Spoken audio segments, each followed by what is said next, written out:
or conflict. When the night is really uncomfortable, he explains, "All right now, Mendeecees and his best friend are the ones that went upstairs. So if anyone knows what happened to your blasted teeth, it's them. I'm not head through and underscore your ass behind." He decided that presently feels crucial. He didn't head upstairs. He didn't go along with whatever was going on. Rather, he departed. In paraphrase, he says he fled after witnessing behavior that unnerved him and explains why he didn't go upstairs. That choice becomes significant later on because between what he knows can shout. However, others eventually exploited that same choice against him. The story went viral. People began to question why he did remain, step in, or at the time seemed to be making. At that point, annoyance gives way to rage. He realizes that he won't take accountability for something he wasn't there for. That whatever transpired later took place in the presence of others who have yet to provide a complete explanation and outside of his direct line of sight. If anyone knows what happened, it would be the people who went upstairs. He paraphrased. The implication is he doesn't make accusations. He drew sharply that the audience can sense it. Doesn't speak names with certainty. He is aware of what he's seen, who stayed behind and when he departed. And that's where this section's emotional core falls. In his opinion, what transpired that evening wasn't the true betrayal. It was later. The way the story changed, the way quiet gave way to suggestion, the way public affection developed around a narrative that, in his opinion, ground. He had to remain silent, move on, and avoid interaction. Silence is no longer an option when someone goes online and claims they woke up hurt with why, or lets rumors go unchecked. At that point, the story is no longer confidential. One thing is evident by the end. Whatever took place, personal turmoil is no longer the only thing going on that evening. It's about accountability, reputation, and version of events that was dangerously incomplete despite its meticulous construction. At the height of this, starts to explain affected more people than just himself, which causes the focus to change. More to acknowledge, it had an impact on someone else. Here the tone changes once more. Heavy, but not louder or angrier. Like someone who has finally realized one is protected by silence. It's simple to develop without them. This section makes it evident that Tamar is not the main source of frustration to the narrative after it left her mouth and appeared online. Because after that, the matter ceased to be private and became public property, which is when things started to get out of control. The speaker clarifies that once the story was published, the inference of the response was quick confusion, injury, almost death. No notification. They didn't inquire. They filled in the blanks. Didn't inquire. They filled in the blanks. Blanks fell on him. To put it another way, he claims that people started acting as though something horrible had occurred. He talks of seeing it happen in real time, despite the fact that the details didn't add together. The remarks, messages, conjecture, and individuals drawing conclusions from bits that, in his opinion, was in entirety. Additionally, it wasn't just the false information it was the clue, because, in his opinion, course of action for someone who genuinely didn't know what had happened to them would have been to find out. Questions, seek clarification, contact authorities, or avoid hinting at something disastrous, and then let the internet take care of the rest. At that point, his incredulity gives way to outright annoyance. Express your annoyance. He highlights the Mendeecees. The narrative goes that she was hurt when she woke up. She then was aware enough to decline medical care to refuse an ambulance in order to make choices. In paraphrase, he mentions that she told him she didn't want an ambulance. There is a mismatch between those because it's now more than just story. It increases at this point. It has to do with responsibility. Discusses what happens when a public figure makes an ambiguous, fallacious concerning statement and then retreats while others consequences. He claims that being portrayed as irresponsible, contemptuous, and unconcerned about what transpired him the most actually withdrew himself since the circumstance unnerved him. At that point, he returns to that evening. Again, not to reiterate specifics, but to emphasize a crucial point. He didn't head upstairs. He did not remain behind. He avoided getting involved in something that already made him uncomfortable. However, that absence turned into proof of guilt rather than distance in the court of public. One of the most poignant passages in the entire text follows. He claims that those who were still there are the ones who really understand what transpired after the door closed, not him. But there, in other words, those who walked upstairs are the ones who would be aware of what transpired. The acute. However, he never goes so far as to make accusations. He frigid instead. You cannot be accountable if you were not. You can't explain what transpired after you departed. He is the one being questioned. That's where the fury comes back, drained rather than the kind of rage being blamed while others remain mute. Discusses the evolution of the tale. Internet became aware of it. Commentary channels used it, how people began categorizing him, analyzing his statements and attributing intentions. And the one person who, in his ability to have put an end to it all, did he not clarify that at any point? A straightforward explanation could have put an end to the conjecture. A boundary? A correct declaration that nothing occurred. Rather, the story was given room to breathe, develop, and change. At that point, it makes it clear that this pattern is not new. He recommends that his previously fusion rather than that mystery, drama, and attention seemed to follow her. He refrains from referring to it as makes it apparent that he thinks it's a habit. He remarks in paraphrase that she often causes uncertainty and drama. It is painful. The public outcry, however, isn't what he feels like he's being used as a moniker to suggest something, stating it, used as collateral while the attention was beneficial to someone else. Then he says something that completely changes the context. He claims that he is not the only one who has been harmed by all of this. Yandy is here. That statement is difficult because, thus far, Yandy has hardly been brought up. But everything makes sense.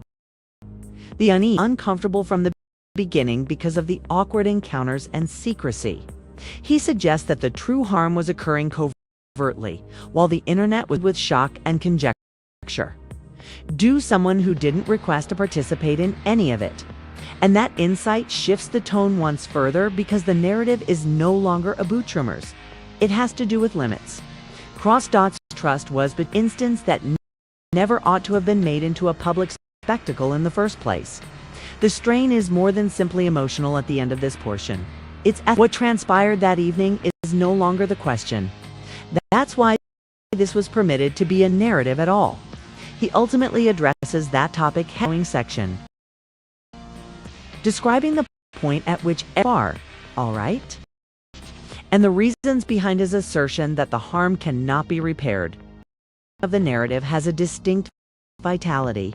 It is no longer reactive. It's contemplative, but in a way that seems burdensome. The speaker is not attempting to persuade anyone. He's giving an explanation for his decision to finally speak up. Despite his knowledge that doing so would exacerbate the situation before it improved, he starts by going back to the exact moment when everything changed. Not the actual night, but rather the point at which the narrative moved from a private setting into a public one. He claims that after that the regulations were altered. The surprised him was how fast uncertainty became into presumed reality. He clarifies that Tamar didn't realize what occurred to her and the internet quickly filled in the spaces. No one waited for the facts. They didn't inquire as to who was present or what had actually taken place. They responded to the feeling of it all, the anxiety, the possibility of danger. Something significant had happened behind closed doors. It was impossible to close the door once it was open. He talks about witnessing the incident escalate in real time. The increasing number of comments, the conjecture becoming accusation, going down film, replaying clips, analyzing tone, body language, and wording, all in an attempt to place responsibility. The one thing that never occurred during it all was explanation. He was extremely troubled by that. Because if someone truly didn't know, what if something were to happen to them? Going online would be the next course of action. It would involve asking questions, looking for solutions, involving experts, and taking meaningful action. There was a media frenzy. But firmly draws attention to the inconsistency. On the one hand, conveys uncertainty, harm, and terror. Conversely, there is a reluctance to call for an ambulance to seek clarification and be willing to talk in public but not conduct private research. ARAPHRASED. He brings up her statement to summon an ambulance. That paradox is located at the focal point of everything since, in his opinion, it doesn't make sense. At this point, the tone becomes more somber. He says that after such implications were made public, people started speculating about fault. Additionally, the presumptions naturally leaned toward him because he was the one who was publicly associated with that evening. He talks about how his name has been linked to hypotheses he never would have thought of. Strangers talk about him as if they were in the room. They were inspired, observing the development of stories that were entirely based on perception and had nothing to do with reality. The worst part was that he was unable to fix them without adding to the turmoil he was attempting to avoid. He says that he took a long time because he thought a more polite choice would ultimately come to light, and that discussing it in public would only fuel the flames.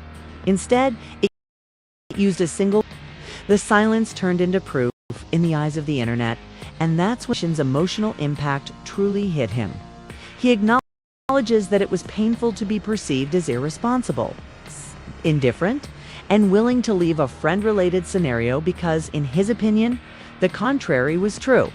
He took a step back since he was careful not to cross lines or put himself in an issue that he left at the end of the evening. He didn't head upstairs. He did not remain behind, present for what transpired next.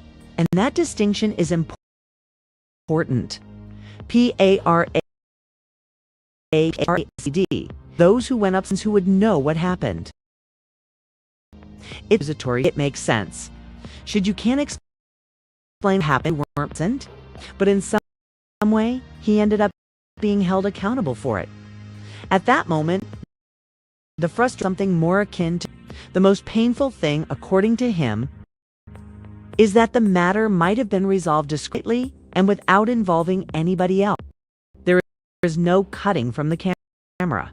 There is no fading of the audio. It simply sits there, weighty, awkward. There is a delay before a voice says something that is obviously not meant to be said aloud. The kind that is too long. The kind that alerts you when is about to happen. Then it touches down. What happened between the two of us was dead. Do you know what actually occurred to you? No, I'm not. Or what are you able to discuss? I can discuss it, but I have no idea what actually occurs. Transpire. The tone shift. What begins as a casual contemplation abruptly solidifies into annoyance and something even more profound.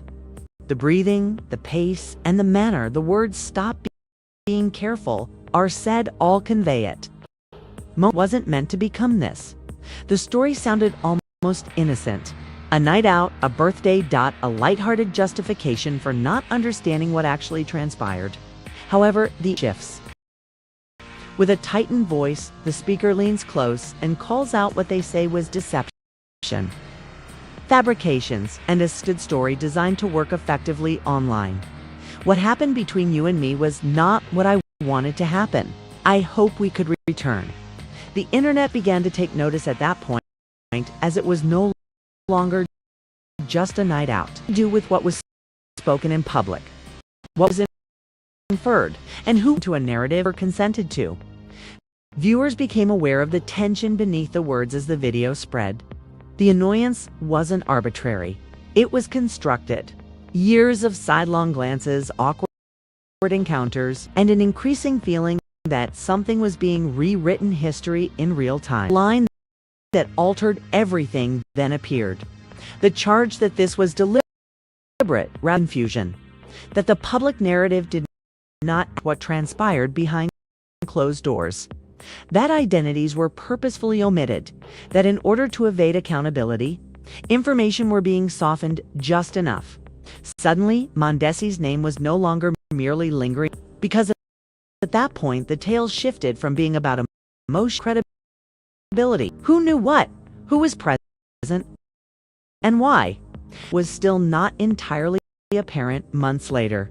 Additionally, the speaker makes a final suggestion that completely upends the scenario. Just when the tension is at its highest dot, implies the truth have been revealed. Position occurs silently.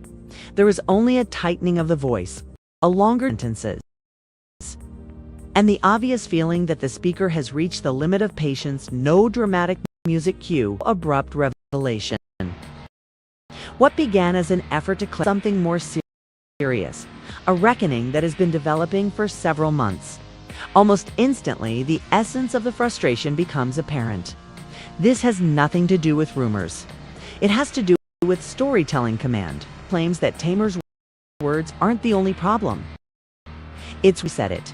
The suggestion that she was unaware of what had occurred, that everything lacked clarity, perplexing and enigmatic. That's what set off the reaction. Due to his perspective, there was absolutely nothing enigmatic about that evening. Really occurred to you? No, I'm not. The fuse was lighted by that line. He clarifies the issue. Is there a gap created when someone says, happened, while hinting at something serious? And the internet fills in the spaces. There is further speculation. Fingers. And it is impossible to control who is at fault. He makes it an arbitrary, untraceable night, methodically and slowly, almost as if he were reconstructing a timeline for the listener in a factual rather than an emotive manner. It began as something just a phone call, a meal plan, or a recommendation to visitation. Nothing concealed, nothing theatrical. He claims that the group got to spot and explored the city like they would on a typical evening out. There was no big gesture, no covert setup, and no surprise. The public implies that someone was acting kindly, generously, or innocent. Match his recollections. Therefore, this is where the tone becomes more acute.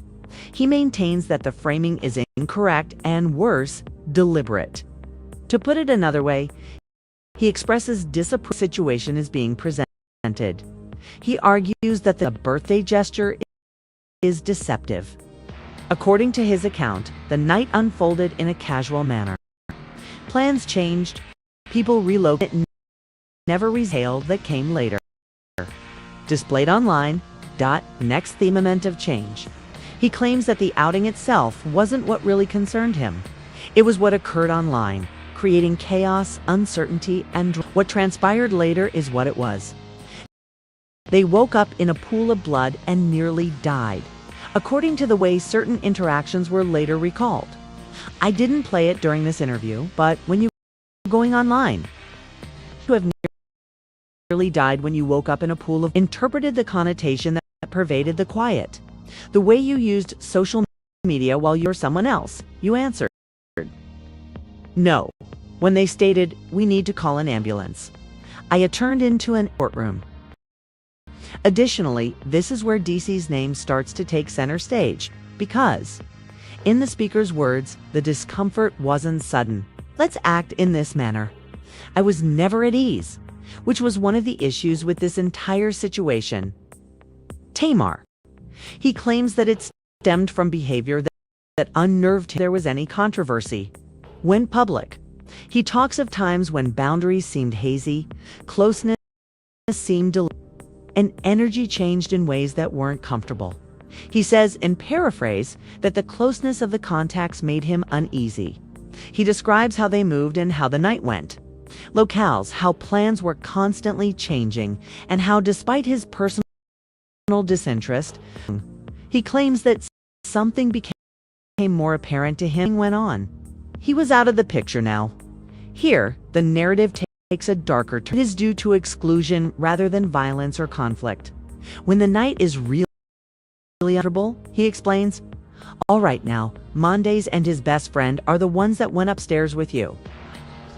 So if anyone knows what happened to your blasted teeth, I'm not sure if they ran your head through and underscore your ass from behind. The evening came to an end.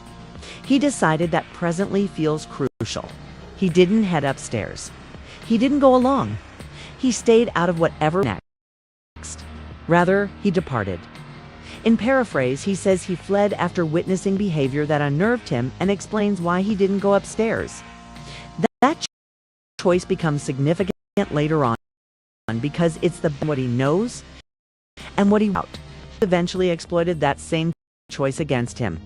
He claims that once the story went viral, people began to question why he didn't do more, remain, step in, or defend someone who at the time seemed to be making her own decisions. At that point, his way to rage.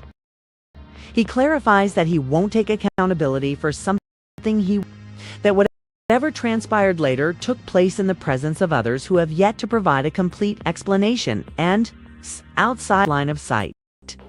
If anyone knows what happened, it would be the people who went upstairs. The wrong makes straight sense. He draws a border so sharply that the audience can sense it. Doesn't speak names with certainty. He is aware of what he's seen. He is aware of who stayed behind and when he departed. And that's where this section falls. Because, in his opinion, what transpired that evening wasn't the true betrayal. It was what transpired. The way the story changed, the way suggestion. The way public affection developed around a narrative that, in his opinion, omitted important background. He claims he made an effort to remain silent, move on, and but when silence is no longer an option, when someone suggests they almost claims they woke up hurt without understanding why, go unchecked. At that point, the story is no longer confidential. One thing is evident by the end of this section. Whatever took place, personal turmoil is no longer the only thing going on that evening. It's about accountability, reputation, and a version of events that in his opinion, was dangerously incomplete despite construction. At the height of the suspense, he starts to explain why this story affected more people than just himself, which causes the focus to change. More than to acknowledge, it had an impact on someone else. Just once more, but not louder or angrier, like someone who has finally realized that no one is protected by silence. It simply allowed the narrative to develop without them. This section that Tamar is not the main source of frustration. It's about what happened to the left her mouth and appeared online. Because after that, the matter ceased to be private and became public property. Which is when things started to get out of control. The speaker clarifies that once published, the inference of the response was quick confusion, injury, almost death. No one waited for clarification. They didn't inquire. They filled in the blanks. Didn't inquire. They filled in the blanks themselves, and those blanks fell on him. Another way, he claims that people started acting as though something occurred. It happened in real time, despite the fact that the details didn't add together. The remarks, messages, conjecture, and individuals drawing conclusions from bits and pieces of a story that in his never told in its entirety. Additionally, it wasn't just the false information that troubled him the most, it was the quiet that ensued because, in his opinion, the sensible course of action for someone who genuinely didn't know what had happened been to find out, ask questions, seek clarification, contact authorities or medical, avoid hinting at something, and then let the internet take care of the rest. At that point, his incredulity gives way to outright annoyance. Express your annoyance. He highlights the inconsistencies. Then she was hurt and disoriented when she woke up. She then claims that she was aware enough to decline medical care to refuse an ambulance in order to make choices. In paraphrase, he mentions that she told him she didn't want an ambulance. Between those, and because it's now more than just story, the emotional weight increases at this point. It has to do with responsibility. Just when a public figure makes an ambiguous, fallacious concerning statement, treats while others deal with the consequence. He claimed it as irresponsible, contemptuous, and unconcerned about what transpired wounded him the most. He withdrew himself since the circumstance unnerved him. He returns to that evening. Again, not to reiterate specifics, crucial point. He didn't head upstairs. He did not remain behind. He avoided getting involved in something that already made him uncomfortable. However, that absence turned into proof of guilt rather than distance in the court of public opinion.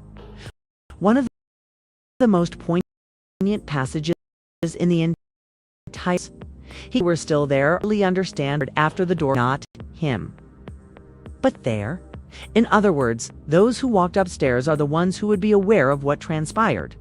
The implication is acute. However, he never goes so far as to make accusations. He frames it as logic instead. You cannot be accountable if you were not present. You can't explain what transpired after you departed. Nevertheless, he is the one. That's where the fury reigned rather than explode. The kind of rage that blamed while others remain mute. He discusses the evolution of the tale on the internet, how blogs became aware of it, how commentary channels used it, how people began and attributing intentions. He claims he didn't. Person who, in his opinion, ought to have put an end to it all. Did he not clarify that at any point? Forward explanation could have put an end to the conjecture. A correction that nothing occurred. Rather, the story was given room to breathe, develop, and change. At that point, he says something that makes it clear that this pattern is not new. He recommends that his previously confusion rather than that and attention seemed to follow her. Additionally, he refrains from referring to it as purposeful, makes it apparent that he thinks it's a habit. He remarks in paraphrase that she often calls and drama. What is painful, however, in the most. He feels like he's being utilized as a background, used as a moniker to suggest something without explicitly stating it. While the attention dot was beneficial to someone else. Then he says something that completely changes the context. He claims that he is not the only one who has been genuinely of this. Yandy is here. That statement is difficult because thus far, Yandy been brought up. Sudden, everything makes sense. That he was uncomfortable from the beginning because of the awkward encounters and secrecy. He suggests that the true harm was occurring covertly, while the internet was preoccupied with shock and conjecture. Do someone participate in any of it? And that insight shifts the tone once further because the narrative is no longer. It has to do with limits. It was betrayed. It never ought to have been made into a public spectacle in the first place. The strain is more than simply emotional, and it's ethical. What transpired that evening is no longer the question. That's why this was permitted to be a narrative at all. He ultimately took head-on in the following section, describing the point at which everything went too far. all right? And the reasons behind his assertion that the harm cannot be repaired. This section of the narrative has a distinct vitality. It is reactive, contemplative, but in a way that seems burdensome. The speaker is not attempting to persuade anyone. No longer. He's giving